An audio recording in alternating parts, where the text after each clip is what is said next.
Hello everyone, ನಾನು ಇವತ್ತು ಮಾಡ್ತಾ ಇದ್ದೀನಿ ಕ್ಯಾಪ್ಸಿಕಮ್ ರೈಸ್. ಇದು ಒಂಥರ ಇನ್ಸ್ಟಂಟ್ ರೆಸಿಪಿ.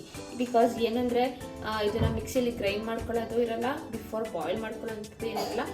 ಮಧ್ಯಾಹ್ನ ಅಥವಾ ರಾತ್ರಿಯಲ್ಲಿ ಉಳಿದಿರೋಂಥ ರೈಸ್ಗೆ ಮಸಾಲೆನ ರೆಡಿ ಮಾಡಿಕೊಂಡು ಇನ್ಸ್ಟಂಟಾಗಿ ಮಾಡ್ಕೊಳ್ಳೋಂಥ ಒಂದು ರೆಸಿಪಿ. ಇದಕ್ಕೆ ಬೇಕಾಗಿರೋಂಥ ಇಂಗ್ರೀಡಿಯೆಂಟ್ಸ್ನ ನೋಟ್ ಮಾಡ್ಕೊಳ್ಳಿ. ನಾನಿಲ್ಲಿ ರೆಡಿ ಮಾಡ್ಕೊಂಡಿರೋದು ನಮ್ಮ ಮನೆಯಲ್ಲಿ ಇವಾಗ 4 ಜನ ಇದ್ದಾರೆ, ಅದಕ್ಕೋಸ್ಕರ ಸ್ವಲ್ಪ ಕ್ವಾಂಟಿಟಿ ಜಾಸ್ತಿ ಮಾಡಿ ಮಾಡ್ತಾಯಿದ್ದೀನಿ. ನೀವು ಒಬ್ಬರು ಇಬ್ಬರು ಮಾಡಬೇಕು ಅಂದರೆ ನಾನು ಇವಾಗ ಏನು ತೋರಿಸ್ತಿದ್ದೀನಿ ಇದರಲ್ಲೇ ಸ್ವಲ್ಪ ಕ್ವಾಂಟಿಟಿನ ಕಮ್ಮಿ ಮಾಡಿಕೊಂಡು ಆ ರೆಸಿಪಿನ ಮಾಡ್ಕೊಳ್ಳಿ. ಇದಕ್ಕೆ ಬೇಕಾಗಿರೋಂಥ ಇಂಗ್ರೀಡಿಯೆಂಟ್ಸು ಈರುಳ್ಳಿ, ಕ್ಯಾಪ್ಸಿಕಮ್ಮು, ಮತ್ತು ಕರಿಬೇವಿನ ಸೊಪ್ಪು, ಹಸಿರು ಮೆಣಸಿನ್ಕಾಯಿ, ಬೆಳ್ಳುಳ್ಳಿ, ಕೊತ್ತಂಬರಿ ಸೊಪ್ಪು, ಕಡಲೆ ಬೀಜ, ಉಪ್ಪು, ಗರಂ ಮಸಾಲೆ ಪುಡಿ, ಧನಿಯಾ ಪುಡಿ, ಖಾರದ ಪುಡಿ ಮತ್ತು ಅರಿಶಿನದ ಪುಡಿ ಮತ್ತು ಎಣ್ಣೆ. ಮೊದಲು ಒಂದು ಪಾತ್ರೆಗೆ ಎಣ್ಣೆ ಹಾಕೊಳ್ಳೋಣ. ಎಣ್ಣೆ ಚೆನ್ನಾಗಿ ಕಾದ್ಮೇಲೆ ಕಡಲೆ ಬೀಜ ಹಾಕೊಳ್ಳೋಣ.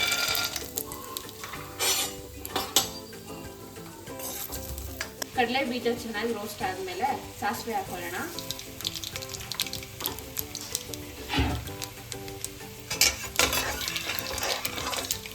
ಸಾಸಿವೆ ಹಾಕಿದ್ಮೇಲೆ ಬೆಳ್ಳುಳ್ಳಿ ಹಾಕೊಳ್ಳೋಣ.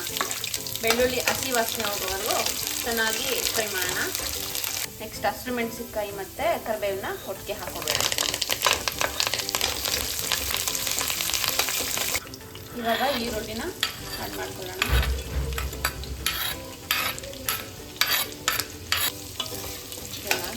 ಈರುಳ್ಳಿ ಚೆನ್ನಾಗಿ ಫ್ರೈ ಆಗಲಿ, ಗೋಲ್ಡನ್ ಬ್ರೌನ್ ಬರೋವರೆಗೂ ಚೆನ್ನಾಗಿ ಫ್ರೈ ಮಾಡ್ಕೊಳ್ಳಿ. ಇವಾಗ ಈರುಳ್ಳಿ ಚೆನ್ನಾಗಿ ರೋಸ್ಟ್ ಆಗಿದೆ. ಇವಾಗ ಕ್ಯಾಪ್ಸಿಕಮ್ ಆ್ಯಡ್ ಮಾಡೋಣ.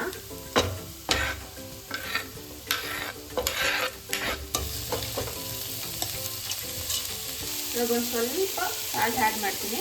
ಕ್ಯಾಪ್ಸಿಕಮ್ಗೆ ಸಾಲ್ಟ್ ಚೆನ್ನಾಗಿರುತ್ತೆ ಮತ್ತು ಟೇಸ್ಟ್ ಕೂಡ ತುಂಬ ಚೆನ್ನಾಗಿ ಬರುತ್ತೆ. ಕ್ಯಾಪ್ಸಿಕಮ್ ಕ್ರಂಚಿ ಇರಬೇಕು ಅಂದರೆ ಸ್ವಲ್ಪ ಹೊತ್ತು ಮಾತ್ರ ಫ್ರೈ ಮಾಡ್ಕೊಳ್ಳಿ.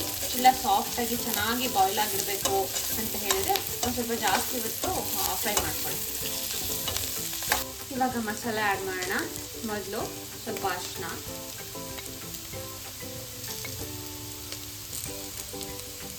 ಹಸಿರು ಮೆಣಸಿನ್ಕಾಯಿ ಮೊದಲೇ ಹಾಕ್ಕೊಂಡಿರೋದ್ರಿಂದ ಖಾರನ ನೋಡಿಕೊಂಡು ಎಷ್ಟು ಬೇಕೋ ಅಷ್ಟು ಮಾತ್ರ ಹಾಕ್ಕೊಳ್ಳಿ.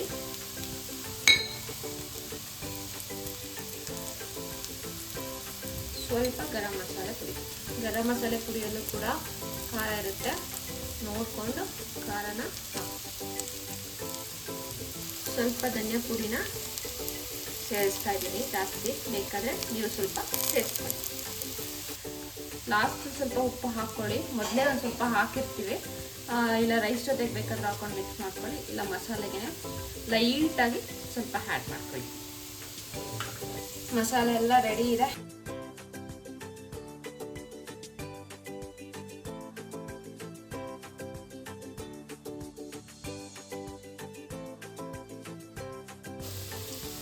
ಇವಾಗ ಬಾಯ್ಲ್ಡ್ ರೈಸ್ನ ಆ್ಯಡ್ ಮಾಡೋಣ.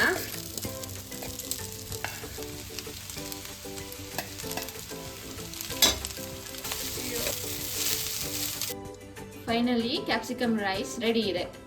ರೆಸಿಪಿನ ನೀವು ಕೂಡ ಮನೇಲಿ ಟ್ರೈ ಮಾಡಿ, ಹೇಗಿದೆ ಅಂತ ಕಮೆಂಟ್ ಮಾಡಿ. ಪ್ಲೀಸ್ ನಮ್ಮ ಚಾನಲ್ನ ಸಬ್ಸ್ಕ್ರೈಬ್ ಮಾಡಿ. Thank you so much.